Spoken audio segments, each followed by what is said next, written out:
మనం చూసుకున్నట్లయితే నాగ సాధువుల గురించి అమెరికాలో పరిశోధకులు కూడా ఈ మధ్య ప్రయోగాలు చేసినట్లుగా కూడా వార్తలు వచ్చాయి. దానికి సంబంధించిన కథనం కూడా వెలుగులోకి వచ్చింది.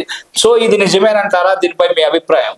నాగ సాధువుల పైన అమెరికా శాస్త్రవేత్తలు మాత్రమే కాదు, రెండో ప్రపంచ యుద్ధ సమయంలో హిట్లర్ కూడా వారి గురించి, వారి రహస్యమయ జీవితం గురించి తెలుసుకునేందుకు ప్రయత్నం చేశారని అయితే చాలా మంది చెప్తూ ఉంటారు. ఎందుకంటే వారి వద్ద ఉన్నటువంటి టెక్నాలజీని వారు తీసుకొని రెండో ప్రపంచ యుద్ధంలో ఆయుధాలు తయారు చేయాలని కూడా హిట్లర్ కుట్ర చేశారని అయితే చాలా మంది చెప్తూ ఉంటారు. హిమాలయాల వైపు వరకు కూడా జర్మనీ గూఢచారులు కావచ్చు, జర్మనీ సైంటిస్టులు కావచ్చు, చాలా మంది వెళ్ళినట్లయితే తెలుస్తోంది.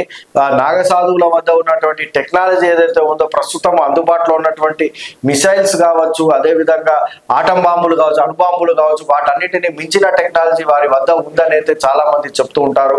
ఎందుకంటే నాగ సాధువులు అనేవారు ఈ ప్రస్తుతం ఉన్నటువంటి శాస్త్రవేత్తలు వీరందరికన్నా కూడా ఎంతో ఉత్తమమైనటువంటి సనాతన ధర్మ జ్ఞానం కలిగి ఉంటారని అయితే చెప్పవచ్చు. ముఖ్యంగా వారికి తెలియని భాష అనేది ఉండదు, వారికి తెలియని శాస్త్రం అనేది ఉండదు, వారికి తెలియనిది విషయం అంటూ ప్రపంచంలో ఏది ఉండదు.